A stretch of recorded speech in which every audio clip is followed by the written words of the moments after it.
Does America really have a godly heritage? Did you realize that most of the 55 founding fathers who worked on the Constitution were members of Orthodox Christian churches, and many were even evangelical Christians? We don't hear that part of our history anymore.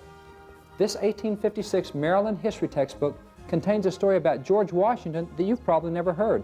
It's a story of how Washington's life hung in the balance for over 2 hours and how that only by the direct intervention of God was it spared. We'll get to this story in just a moment.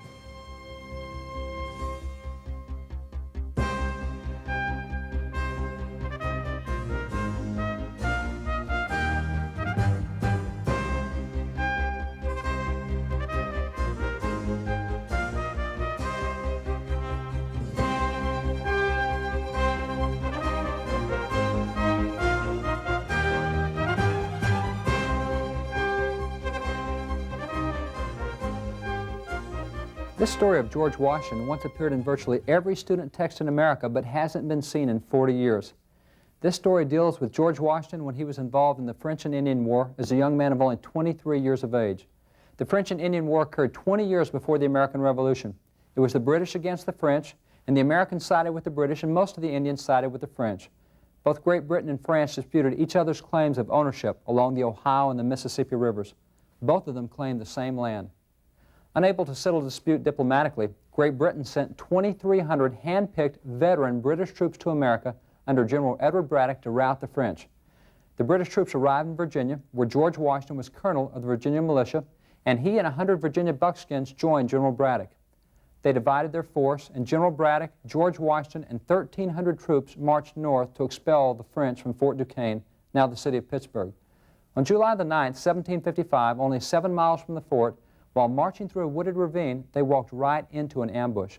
The French and Indians opened fire on them from both sides. But these were British veterans. They knew exactly what to do. The problem was they were veterans of European wars. European warfare was all in the open. One army lined up at one end of an open field, the other army lined up at the other end. They looked at each other, they took aim, and they fired. No running, no hiding. But here they were in the Pennsylvania woods with the French and Indians firing at them from both sides, from the tops of trees and from behind rocks and from under logs. Well, when they came under fire, the British troops did exactly what they'd been taught. They lined up shoulder to shoulder in the bottom of that ravine, and they were slaughtered.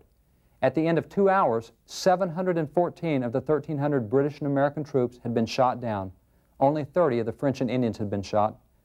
There were 86 British and American officers involved in that battle, and at the end of the battle, George Washington was the only officer who had not been shot down off his horse. He was the only officer left on horseback. Following this resounding defeat, Washington gathered the remaining troops and they retreated back to Fort Cumberland in western Maryland. They arrived there on July the 17th, 1755, and the next day, Washington wrote a letter to his family explaining that after the battle was over, he had taken off his jacket and had found 4 bullet holes through his jacket, yet not a single bullet had touched him. Several horses had been shot from under him, but he had not been harmed. He told them, "By the all-powerful dispensations of Providence, I've been protected beyond all human probability or expectation." Washington openly acknowledged that God's hand was upon him, that God had protected him and kept him through that battle. However, the story does not stop here. 15 years later in 1770, now a time of peace, George Washington and a close personal friend, Dr. James Craik, returned to those same Pennsylvania woods. An old Indian chief from far away, having heard that Washington had come back to those woods, traveled a long way just to meet him. He sat down with Washington, and face to face over a council fire, the chief told Washington that he had been a leader in that battle 15 years earlier, and that he had instructed his braves to single out all the officers and shoot them down. Washington had been singled out, and the chief explained that he personally had shot at Washington 17 different times, but without effect. Believing Washington to be under the care of the Great Spirit, the chief instructed his braves to cease firing at him. He then told Washington, "I've traveled a long and weary path that I might see the young warrior of the great battle. I am come to pay homage to the man who is the particular favorite of heaven and who can never die in battle." That account appeared in American history textbooks for nearly a century and a half. Today, it has disappeared. There are so many things that we no longer hear today. For example, we're now told that our founding fathers were atheists, agnostics, and deists. But consider this statement by John Adams: "The general principles on which the fathers achieved independence were the general principles of Christianity. I will avow that I then believed, and now believe, that those general principles of Christianity are as eternal and immutable as the existence and attributes of God." Now that's a strong statement, right to the point. One of the many proofs of John Adams' claim is found in this book by the American Tract Society. The American Tract Society, which today still publishes gospel tracts and gospel literature for soul winning, evangelization, etc., existed in the early 1800s. In 1813, they bound their individual tracts together to make Volume 1 of the American Tract Society tracts. While it is fascinating to read these Bible tracts and the messages they contain, it's even more fascinating to note the authors of these gospel tracts. Several of the tracts were written by founding fathers who signed our founding documents. Another founder with succinct declarations about the role of Christianity in American government was John Quincy Adams. However, before examining what he said, consider education as it was at the time of the founders. The New England Primer was the first textbook ever printed in America. It was introduced in Boston in 1690, and for 2 centuries, many in America learned to read from this book, which today we would call a first-grade textbook or a first-grade reader. But they didn't have grade levels then, so they simply called it a primer. It began with the alphabet. It showed students how to make 1 and 2 and 3-letter syllables, and then how to put those syllables together to make words. And then later, about a fourth of the way through the book, they returned to the alphabet, and they attached a phrase to each letter of the alphabet, and the students read the phrases and memorized those phrases. Notice the phrases that comprise the alphabet of America's schools for nearly 200 years, and note that every one of these phrases is a Bible verse. A wise son makes a glad father, but a foolish son is the heaviness of his mother. B, better is a little with fear of the Lord than great treasure and trouble therewith. C, come unto Christ, all ye that labor and are heavy laden, and he will give you rest. D, do not the abominable thing which I hate, saith the Lord. E, except a man be born again, he cannot see the kingdom of God, and on it goes verse after verse. This was the alphabet of many American schools for 200 years. In the back of the book there were several questions. Now remember, this is a first-grade reader. These are first-grade questions. What's the 5th commandment? What's forbidden in the 5th commandment? What's required in the 6th commandment? What's forbidden in the 6th commandment? And many similar questions. This was the foundation of many American schools for 200 years. John Quincy Adams went through this type of educational system, as did most of the founding fathers. And when John Quincy Adams was 14 years old, under this system of education, he received a congressional diplomatic appointment overseas to the court of Catherine the Great in Russia as secretary to an ambassador. Can you imagine sending a 14-year-old overseas today to officially represent the United States in Russia? John Quincy Adams had a lengthy and a distinguished political career. He served as foreign ambassador under Presidents George Washington and John Adams, as Secretary of State under President James Monroe. He served as a U.S. representative, a U.S. senator, and as the nation's 6th president.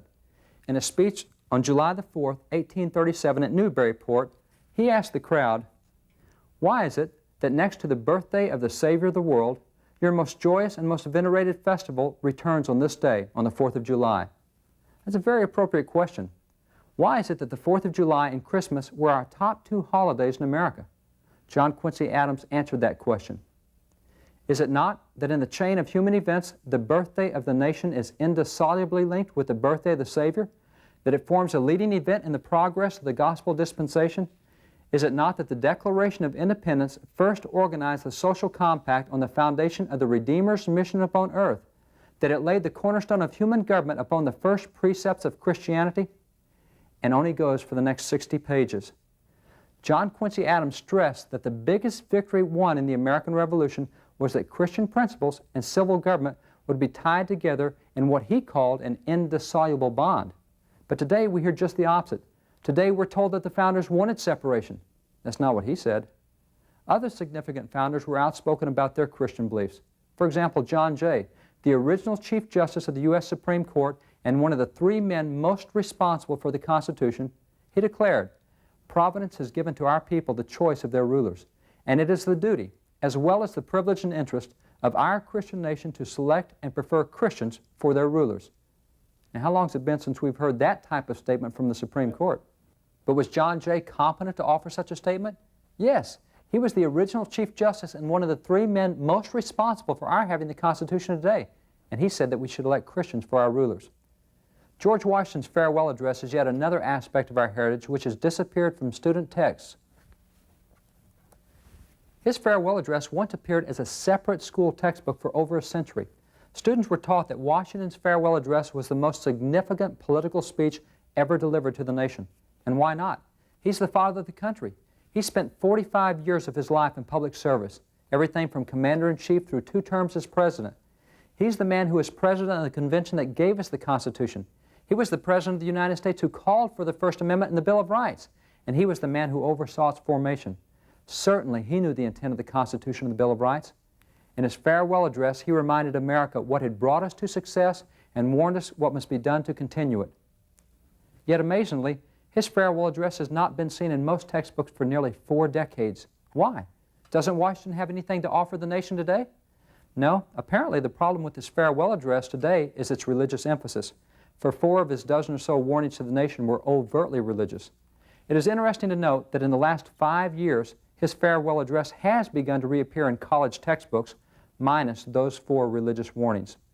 In his farewell address, Washington pointed out that the 2 foundations for political prosperity in America were religion and morality, and that no one could be called an American patriot who ever attempted to separate politics from its 2 foundations.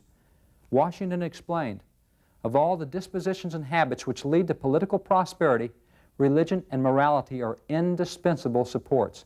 In vain would that man claim the tribute of patriotism who should labor to subvert these great pillars.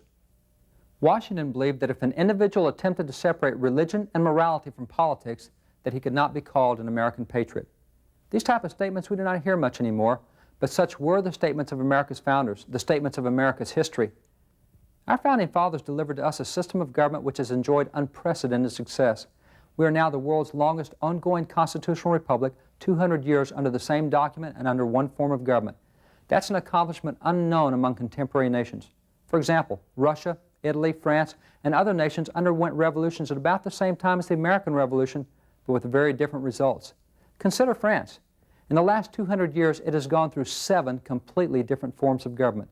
Italy is now in its 51st, yet we're still in our first.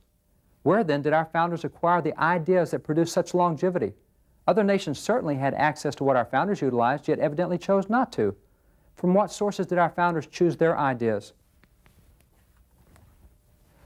This question was asked by political science professors at the University of Houston. They felt, and rightfully so, that they could determine the source of the founders' ideas if they could collect writings from the founding era and see whom the founders were quoting. The researchers assembled 15,000 writings from the founding era, no small sample, and searched those writings. That project spanned 10 years, but at the end of that time, the researchers had isolated 3,154 direct quotes made by the founders and had identified the source of those quotes. The researchers discovered that Baron Charles Montesquieu was the man quoted most often by the Founding Fathers, with 8.3% of the founders' quotes being taken from his writings. Sir William Blackstone was the second most quoted individual, with 7.9% of the founders' quotes, and John Locke was third with 2.9%. Surprisingly, the researchers discovered that the founders quoted directly out of the Bible 4 times more often than they quoted Montesquieu, 4 times more often than they quoted Blackstone, and 12 times more often than they quoted John Locke. 34% of the founders' quotes came directly out of the Bible.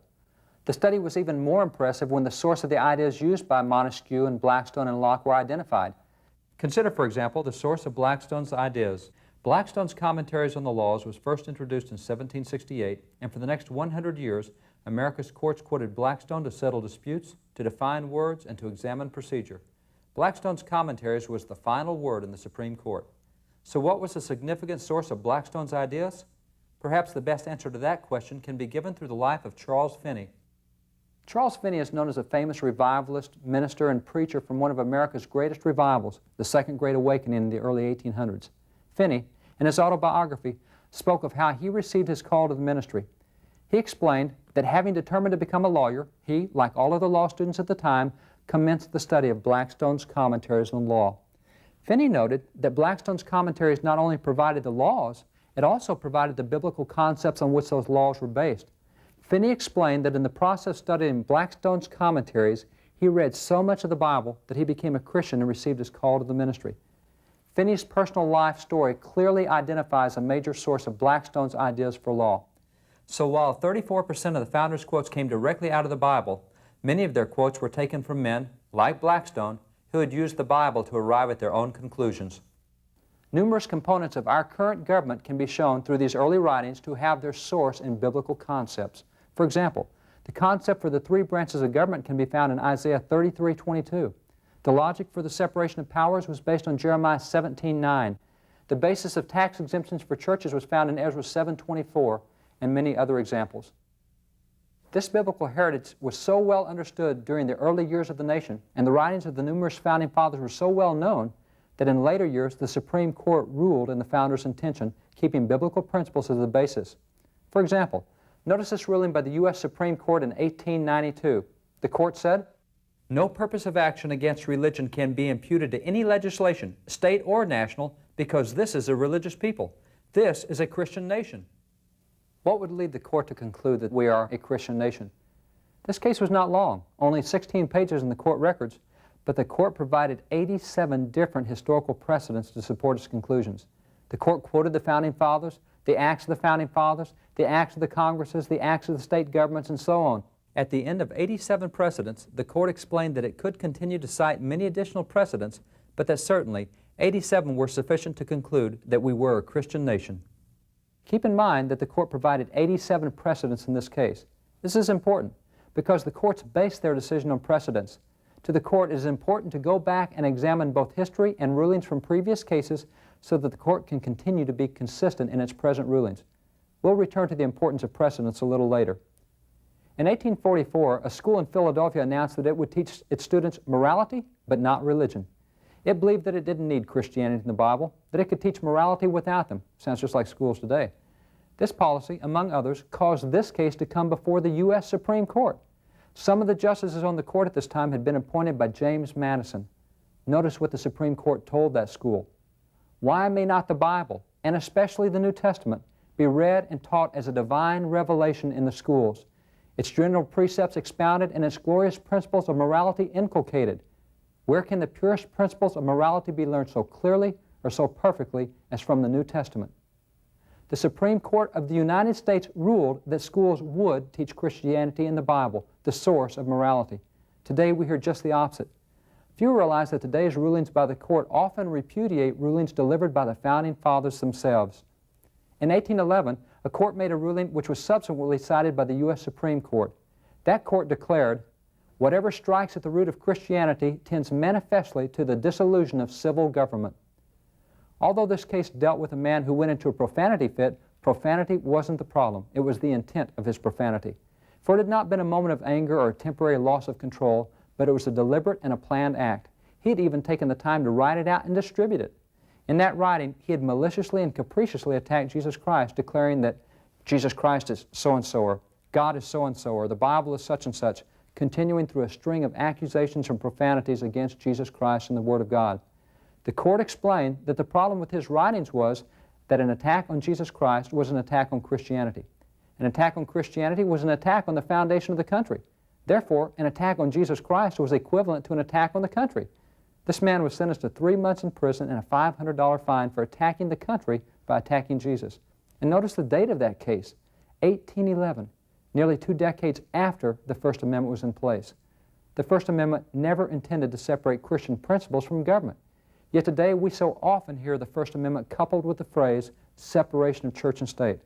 The First Amendment simply states, "Congress shall make no law respecting an establishment of religion or prohibiting the free exercise thereof."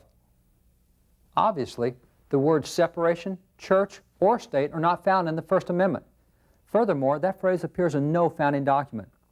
While most recognize the phrase separation from church and state, few know its source. But it is important to understand the origins of that phrase. What is the history of the First Amendment? The process of drafting the First Amendment made the intent of the founders abundantly clear, for before they approved the final wording, the First Amendment went through nearly a dozen different iterations and extensive discussions. Those discussions, recorded in the U.S. Congressional records from June the 7th through September the 25th of 1789, make clear their intent for the First Amendment. By it, the founders were saying, "We do not want in America what we had in Great Britain. We don't want one denomination running the nation. We will not allow all to be Catholics or Anglicans or any other single denomination. We do want God's principles, but we don't want one denomination running the nation."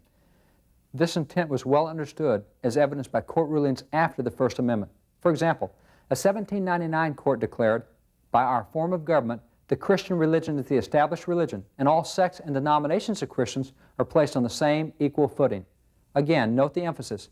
We do want Christian principles, we do want God's principles, but we don't want one denomination to run the nation.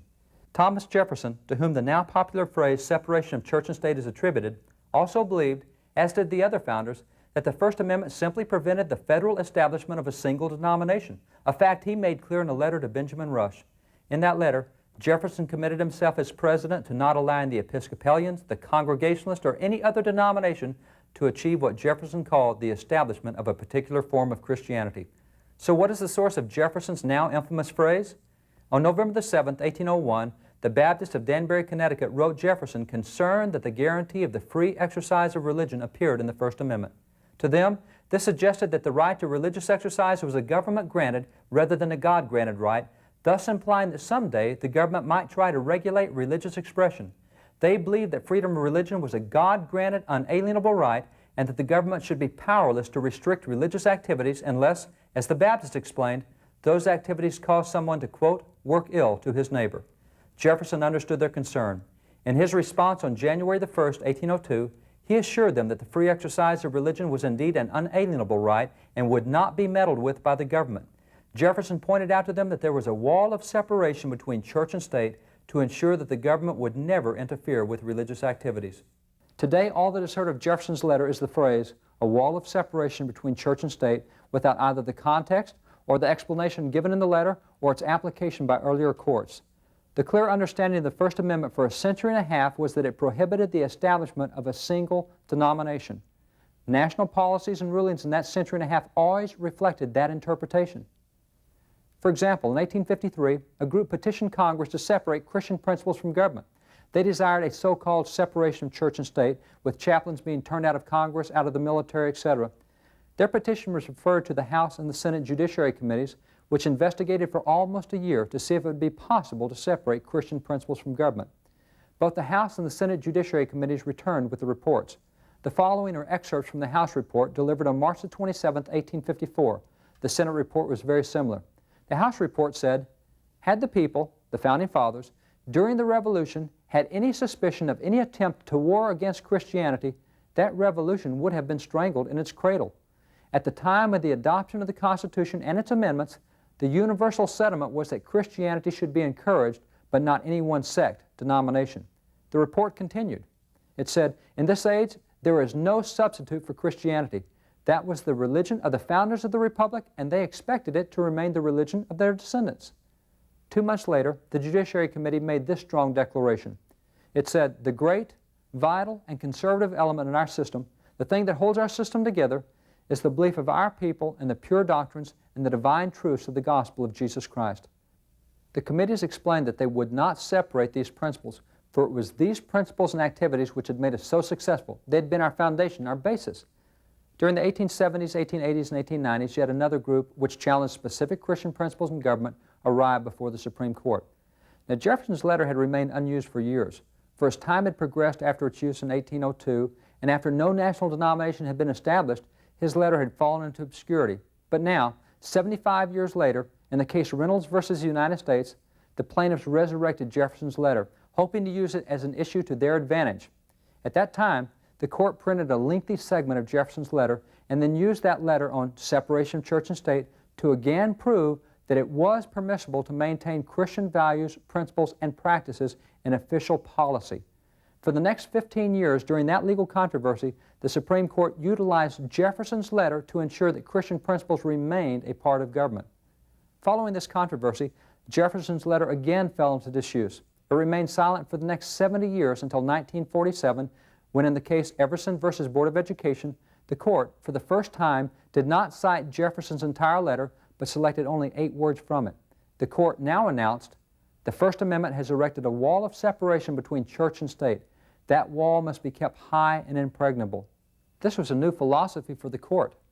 Why would the court take Jefferson's letter completely out of context and cite only 8 of its words? Dr. William James, the father of modern psychology and a strong opponent of religious principles in government and education, perhaps explained the court's new strategy when he stated, there is nothing so absurd, but if you repeat it often enough, people will believe it. This statement precisely describes the tact utilized by the court in the years following its 1947 announcement.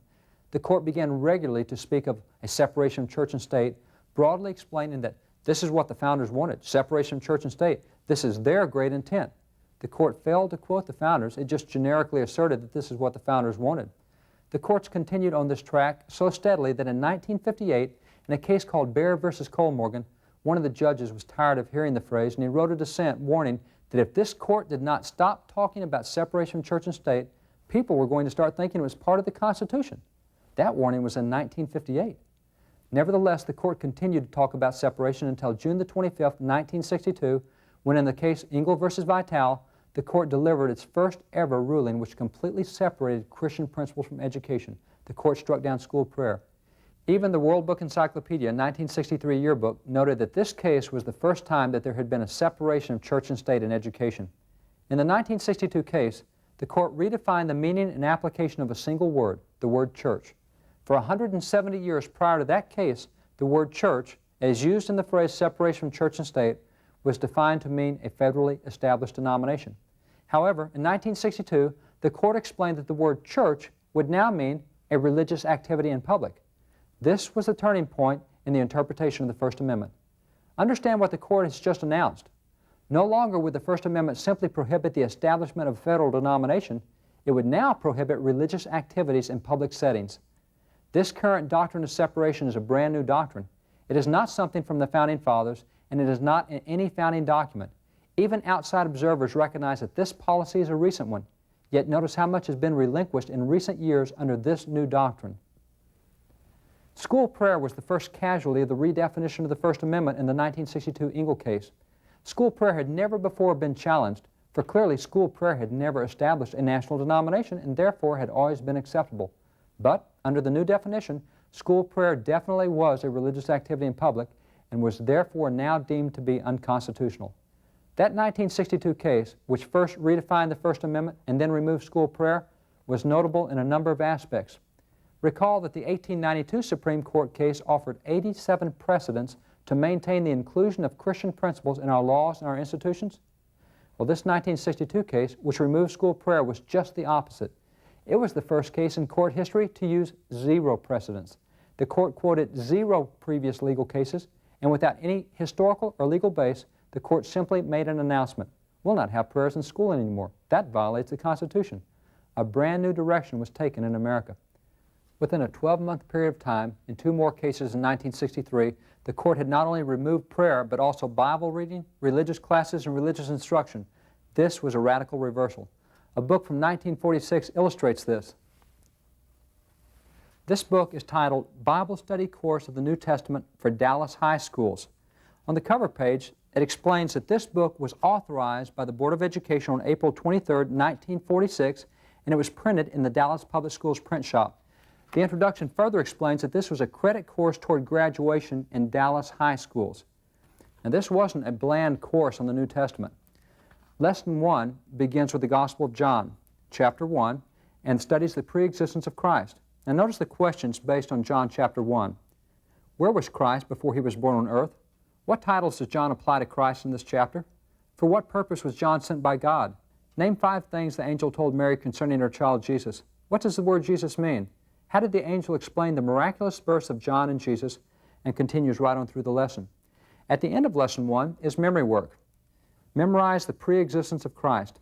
In the beginning was the Word, and the Word was with God, and the Word was God. All things were made by Him, and without Him was not anything made that was made. This was a textbook for public schools in 1946. What had occurred in the 1962 and 63 rulings was a radical reversal of national policy prior to that point. It was in the Abingdon v. Shemp and Murray v. Curlett decisions on June the 17th, 1963, that the court not only reaffirmed its ban on school prayer from the previous year, but further reached out and banned school Bible reading. Recall that in the brief survey already presented, the founders relied on the Bible, early textbooks quoted the Bible and used it as part of the alphabet, and earlier Supreme Court cases ruled that a school must teach religion and the Bible. Therefore, on what possible basis can the 1963 court justify its ruling to stop the use of the Bible in schools? The court always explains its decision in written form. That 1963 case was no different. If you go to a law library and examine the text of that decision, you will find why the Bible had to be removed from school. In its written decision, the court noted that, quote, if portions of the New Testament were read without explanation, they could be and had been psychologically harmful to the child. Now that's quite a statement. For the second time in a year, this was a case lacking both historical and legal precedent. Again, the court simply made a new announcement of policy: no more Bible reading in schools. The courts continued to extend the new boundary outward.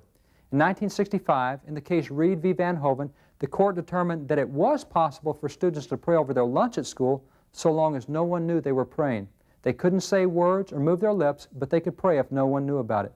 In 1967, in DeKalb v. Despain, the court took a 4-line nursery rhyme used by a K-5 kindergarten class and declared that nursery rhyme unconstitutional.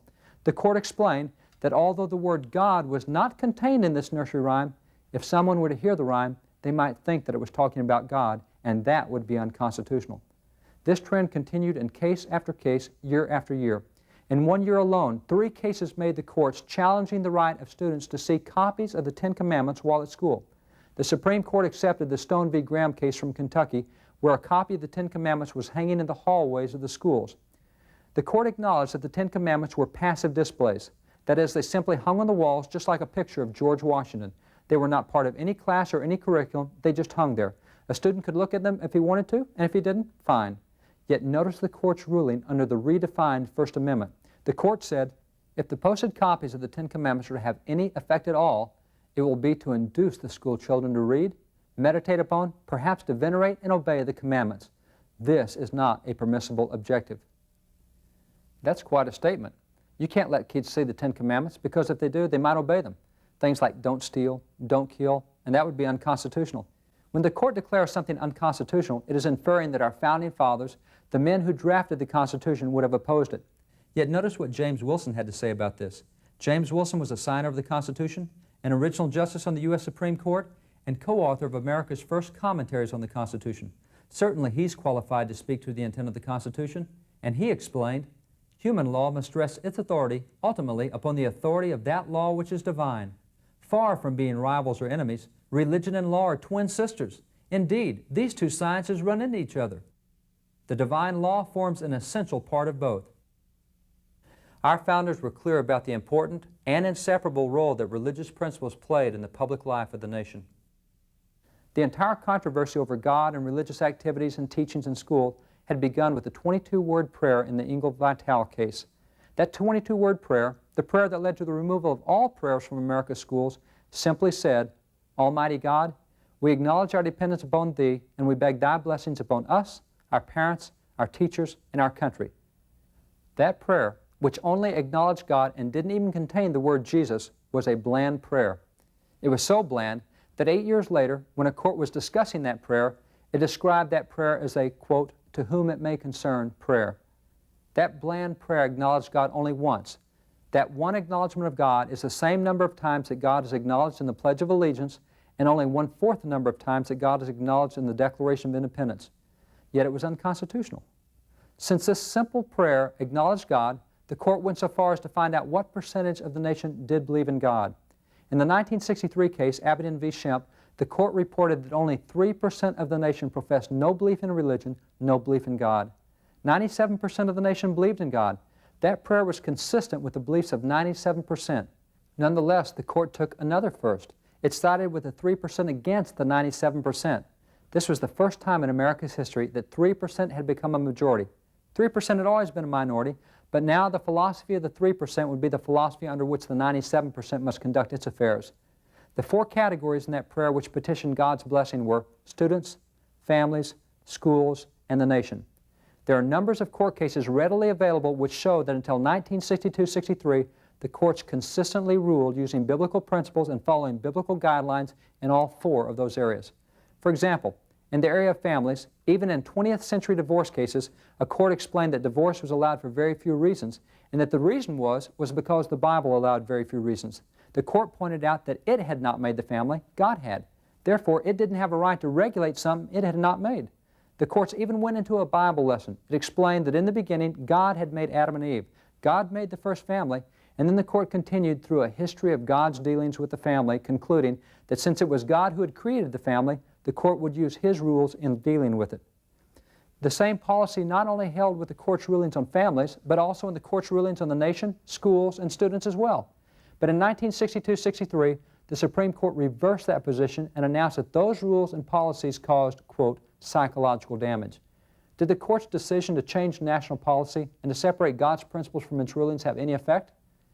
Let's examine each of the four categories, beginning with students. That which occurred with students following the removal of religious principles was perfectly predicted by George Washington in his farewell address when he said, "And let us with caution indulge the supposition that morality can be maintained without religion. Whatever may be conceded to the influence of refined education on minds, reason and experience both forbid us to expect that national morality can prevail in exclusion of religious principle." Washington warned that to remove religious principles would be to lose national morality. Notice the accuracy of his warning. This chart shows pregnancies for unwed girls ages 15 through 19. For decades prior to 1962-63, birth rates for unwed teen girls had remained relatively stable. However, with the court's separation of religious principles from students, birth rates for unwed girls have now increased every year since 1962-63. This chart represents pregnancies for high school girls, but even birth rates for girls 10 through 14 years old have increased 553% since the removal of religious principles. This is a strong correlation. Perhaps it's merely coincidental, but it is both complete and striking.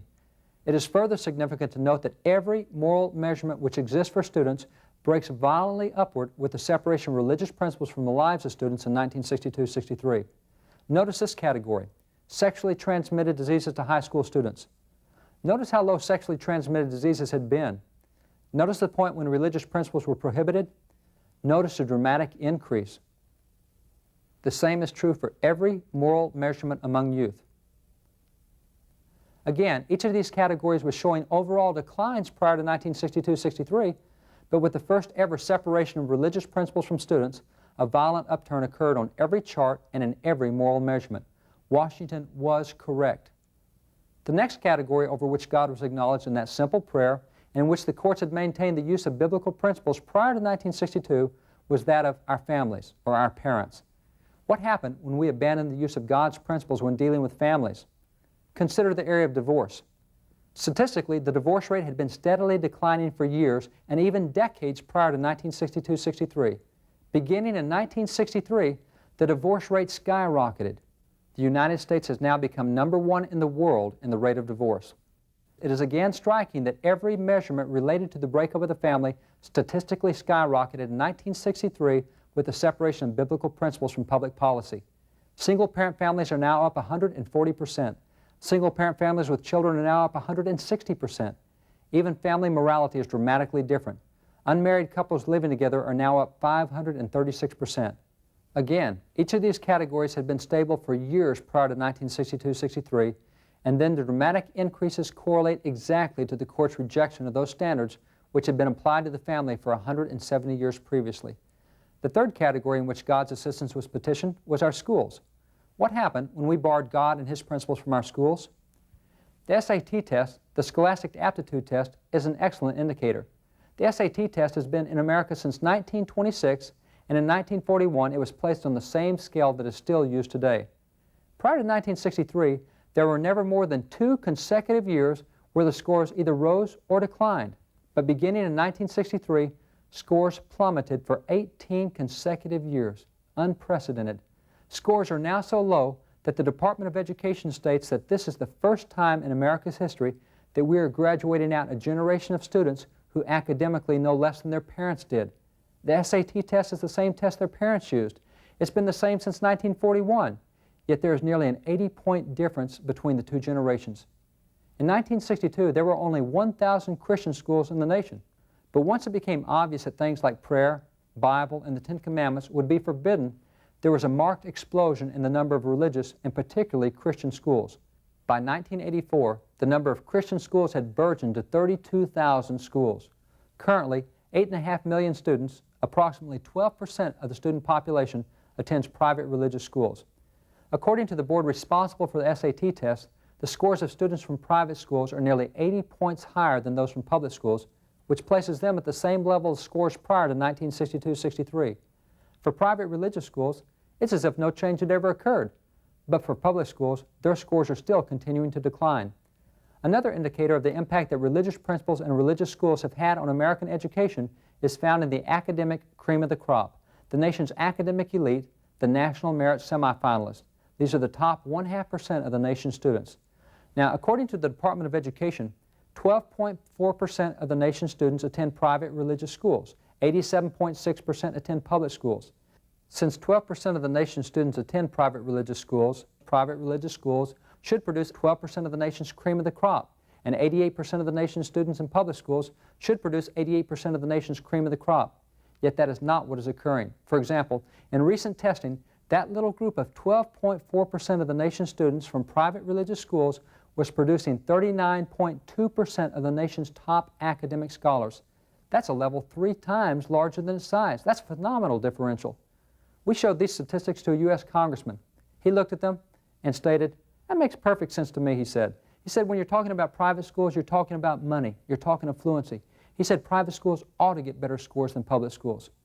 We investigated to see if that would be true and found that according to the Department of Education, the average private school costs $2,200 per student, while the average public school costs $5,400 per student.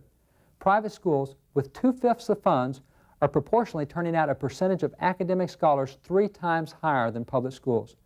But consider, what is the fundamental difference between public and private schools?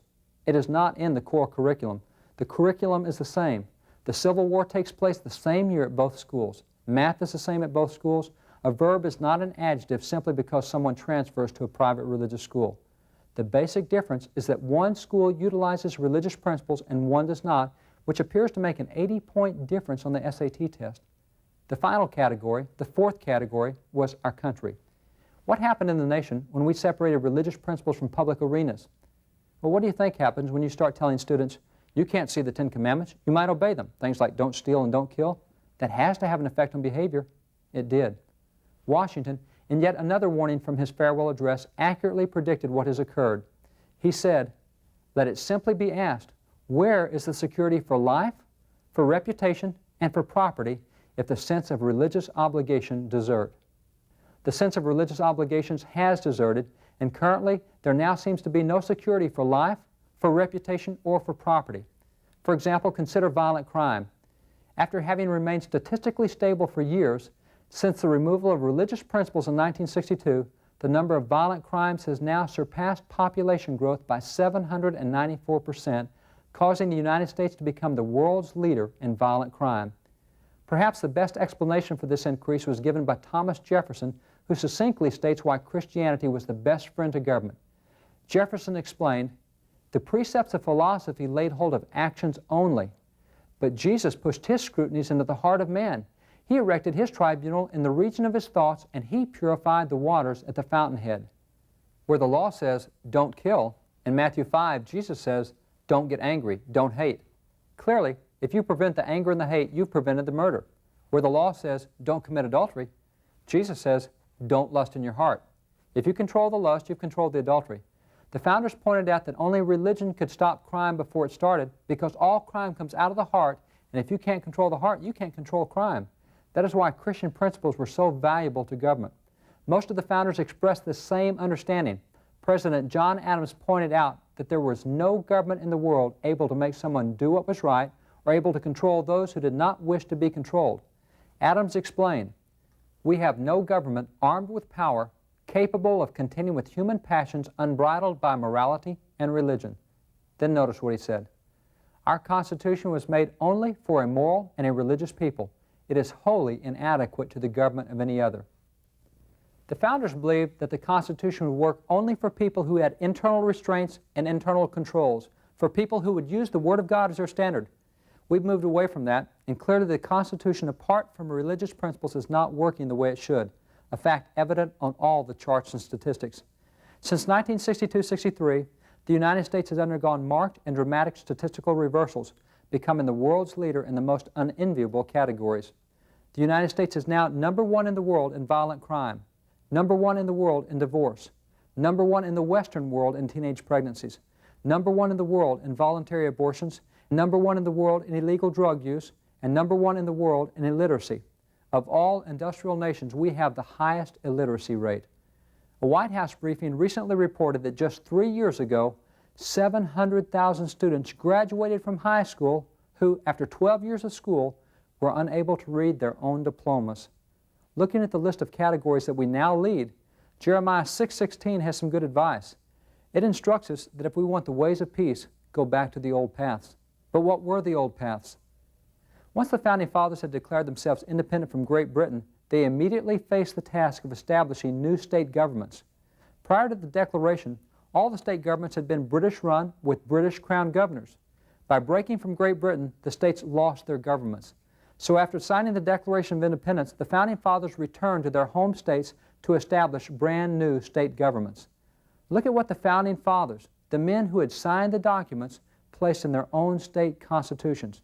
For example, notice Delaware. The other states were very similar. Everyone appointed to public office shall say, I do profess faith in God the Father, and in the Lord Jesus Christ, His only Son, and in the Holy Ghost, one God and blessed forevermore, and I do acknowledge the Holy Scriptures of the Old and New Testament to be given by divine inspiration. This was not a requirement for seminary. It'd be wonderful if it were. This was a requirement to be a politician, a requirement set up by the Founding Fathers themselves. But notice that this requirement is consistent with the First Amendment because it did not require someone to be from one specific denomination to hold public office. It did not say you had to be a Methodist, a Lutheran, a Catholic, an Anglican, a Presbyterian, or a Baptist, but it did say that you had to understand God's principles. You had to understand the Word of God to hold office. The different state constitutions contained several common components. For example, notice the requirements in Pennsylvania and Vermont constitutions. The other states were very similar. And each member of the legislature, before he takes a seat, shall make and subscribe the following declaration. I do believe in one God, the Creator and Governor of the universe, the rewarder of the good, and the punisher of the wicked. In other words, a politician must acknowledge his understanding that when he left office, he wouldn't just answer to the voters, he would be accountable to God for what he had done while in office. He would answer to God himself. This concept of individual accountability to God is well understood. It is broadly accepted that we will answer to God in the future. The founders, however, took this principle a step further. It was clear that an individual answered to God, but did a nation also answer to God? The Founding Fathers believed that it did. On the floor of the Constitutional Convention was explained the difference between individual accountability to God and national accountability to God. An individual answers to God in the future, but not a nation. When a nation dies, it is forever dead. It will not be resurrected in the future to answer for what it has done. Therefore, when does a nation answer to God? George Mason, the father of the Bill of Rights, explained, as nations cannot be rewarded or punished in the next world, they must be in this. By an inevitable chain of causes and effects, Providence punishes national sins by national calamities. The founders believed that God would deal with the nation right now, in the present, for the stands that it takes. A nation has no other time to answer to God than the present. Perhaps this is the best explanation of why all the charts broke dramatically in 1962-63, when for the first time in the nation's history, we officially told God He was no longer welcome in the public affairs of this nation. The charts simply illustrate a principle the founders understood, believed, and discussed. Supporting examples are found throughout the Bible. For example, the story of Elijah in 1 Kings. After he won his confrontation with the prophets of Baal on top of Mount Carmel, he went to Mount Oreb where he complained to God, "Get me out of here. I'm the only one left. There's no one else in the nation who believes in you." And God responded, "There's 7,000 men in this nation, men of integrity, righteous men, men who do love me and who have not bowed their knee to Baal." Yet what was occurring in that nation? Ahab and Jezebel were the nation's leaders. They were wicked leaders. Because of their wickedness, because of the bad stands taken by the nation's leaders, the entire nation, including those 7,000 righteous men, went for 3.5 years with no rain. You see, God had to deal with the nation based on the stands of the nation's leaders, despite the fact that there were righteous individuals in the nation. Another example is that of David in 1 Chronicles. David decided to number his troops. He'd won so many victories that he came to the point where he thought, I win victories. I'm a strong king. I want to see how big my armies are. His general, Joab, tried to reason with him. David, don't number the troops. God is the one who wins the victories. It's not the size of your army. But David persisted. No, I want to see how big my army is. I want to know how strong I am. Go number my troops. That was a bad stand for the nation's leader to say, God, you haven't won the victories. I've won the victories.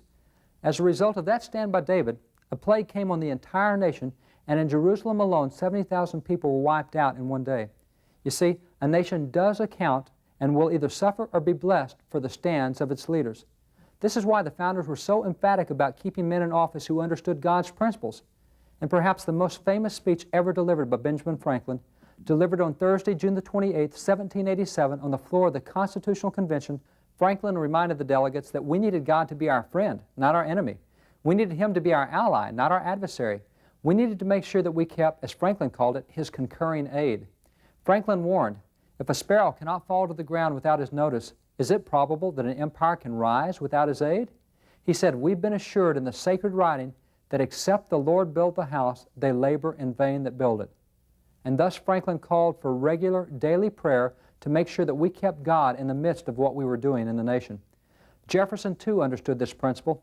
Jefferson declared, and can the liberties of a nation be thought secure when we have removed their only firm basis, a conviction in the minds of the people that these liberties are the gift of God, that they are not to be violated but with His wrath?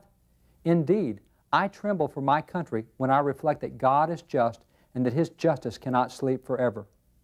A nation does answer to God for the stands it takes. Abraham Lincoln, during the Civil War, overheard someone in the White House state that he hoped that God was on our side in the battle, that God was on the Union side. Lincoln, showing that he understood the principle of national accountability, replied, "Sir, I'm not at all concerned about that, for I know that the Lord is always on the side of the right. But it is my constant anxiety and prayer that I and this nation should be on the Lord's side." This understanding of national accountability to God has been part of our heritage, part of our history. Our founders understood that a nation needed to take stands which lined up with God's principles so that God's blessings and His concurring aid, as Franklin described it, could rest on the nation. Elias Boudinot, who served as president of the Continental Congress, made a recommendation which sums up what must again happen in America. He said, "Let us enter on this important business under the idea that we are Christians on whom the eyes of the world are now turned. Let us in the first place humbly and penitently implore the aid of the Almighty God whom we profess to serve. Let us earnestly call and beseech Him for Christ's sake to preside in our councils." He was saying, do you want to be a world's leader? Then put Christian principles in your public affairs. Recall Charles Finney? Finney said, the church must take right ground in regard to politics. Politics are a part of a religion in a country as this, and Christians must do their duty to the country as part of their duty to God. God will bless or curse this nation according to the course Christians take in politics. Why is this true? Can a nation be blessed apart from God's principles? No. But where do God's principles reside? They reside in the hearts and the lives of God's people. If God's people do not get involved, God's principles do not get involved. The ungodly will not run a nation by godly principles, and God can't bless ungodly principles. That's why the church has to take right ground. That's why the founders were so emphatic about keeping Christian men in office, an emphasis evident from the first Supreme Court justices to the individual state constitutions. Today, we cannot afford to be isolationist. We can't say, I'm not going to get involved. We must realize that we need to get involved, for God's principles do not enter any arena on their own. They enter only through God's people. Proverbs 18:1 says, "A man who isolates himself seeks his own desires. He rages against all wise judgment." The founders used to teach their young people, do you want to do something good for God? Then be a senator, be a judge, a congressman, a doctor, a lawyer, a missionary, or a pastor. But get out there where you can affect people with God's principles. But in the 1940s and the 1950s, we began to say in America, young people, do you want to do something good for God? Then be a missionary or be a pastor, but don't get involved in politics. When we started getting out, we handed the system over to ungodly principles. We've got to get involved again. We have to come to grips with the fact that separation of church and state, as we have it today, is not in the teaching of the Founding Fathers. It is not a historical teaching, and it is not a teaching of law until recent years. We also have to realize that the current version of separation of church and state is not a biblical teaching. Separation says, okay, Christians, we recognize that you're the light of the world, just don't get out of the church. Don't shine on anything outside the church. Or Christians, we recognize you're the salt of the earth, but don't get out of the shaker. You see, separation of church and state says you can be salt and you can be light, but only inside the four walls of the church. That's not scriptural. We can't do that. We further need to recognize the fact that there is going to be someone's religion in schools and in government. For example, in 1961, in the case Torcaso v. Watkins, and again in 1985, the courts ruled that secular humanism was a legitimate religion, equivalent to Christianity under the law. Secular humanism, by the court's recognition, is a viable First Amendment religion. Now, secular humanism has a religious philosophy which very simply says that God has no place in their philosophy. It is a religious philosophy based on men, not on God. The court has recognized it as a religion. In 1977, in the cases Theriault versus Silber and Malnick v. Yogi, the court said that atheism was a religion. But how can atheism be a religion if it doesn't believe in God? Whatever you believe with all of your heart, whatever affects the way that you act, whatever you believe so strongly that it changes your behavior, that is your religion. So what is the religion of atheists? The religion of atheists, the thing that affects the way they behave, is that they believe with all their heart that there should be no religious practice. Therefore, the religion of atheism is the religion of practicing no religious practice. It is religiously practicing non-religion. Furthermore, people may now give contributions to satanic groups and get the same tax deductions as people who give contributions to Christian churches. But consider, when do we hear separation of church and state? Have you seen anyone go into a school at Halloween and say, "Wait, get those witches down off the wall. Separation of church and state. I demand separation. Witchcraft is a legal, organized religion." Or have you seen anyone go into public schools and say, "Now wait, I don't see any prayer here. I don't see any Bible reading here. There's no religious practice here. That means it's a religion of atheism here. I demand separation of church and state. Get the religion of atheism out." No, we don't hear that. When do we hear separation of church and state? Anytime there's an attempt to involve Christian principles. Separation of church and state is the big club pulled out to beat back the Christians. We have lost ground in recent years as we've lost our understanding of the founders' intents and teachings. We do have a godly heritage in America, but we've been robbed by the 3%. Separation of church and state, as we have it today, is not a biblical teaching. It is not a teaching of the Founding Fathers. It is not a historical teaching, and it is not a teaching of law until recent years. The 3% has taken away our heritage. We've lost sight of it. We have to get involved and take it back. A godly heritage is the foundation of America, and the church must take right ground. We must recover the things that we've given up in recent years. We must get involved. Experience more of America's rich spiritual history through the award-winning videos, books, audio tapes, and other exciting materials available to you from Wall Builders. The powerful video, The Spiritual Heritage of the United States Capitol, brings to life the exciting history of our nation's most cherished landmark. Featuring the only complete Capitol tour footage in existence, plus dramatic historical reenactments, it's an unforgettable journey through great events and lives that help shape our nation. Keys to Good Government provides valuable insights from great leaders in American history on the desperate need for integrity in the lives of public officials. For a different view of the Revolutionary War, see The Spirit of the American Revolution. You'll learn of miracles that happened in battle and discover the true inspiration for victory. Education and the Founding Fathers examines the beliefs of our early leaders on the use of the Bible in schools, at odds with the prevailing notions held by many educators today. The Foundations of American Government takes a look at the powerful effect of biblical principles at work in public life and the statistical downturn our country has made in the absence of these ideals. All of these titles are available on audio cassette, as are a number of other presentations by David Barton. In addition, don't miss these Wall Builders book titles: America, To Pray or Not to Pray, Benjamin Rush, Original Intent, and The Bulletproof George Washington. And reprints such as Ethics, an Early American Handbook, Lives of the Signers, Noah Webster's Advice to the Young, the 1777 New England Primer, Documents of Freedom, and many others. Also take a look at Wall Builders' Great Americans poster series. All are available at P.O. Box 397, Aledo, Texas 76008, or call 817-441-6044 for more information. To place an order, call 1-800-873-2845 and visit our website at wallbuilders.com.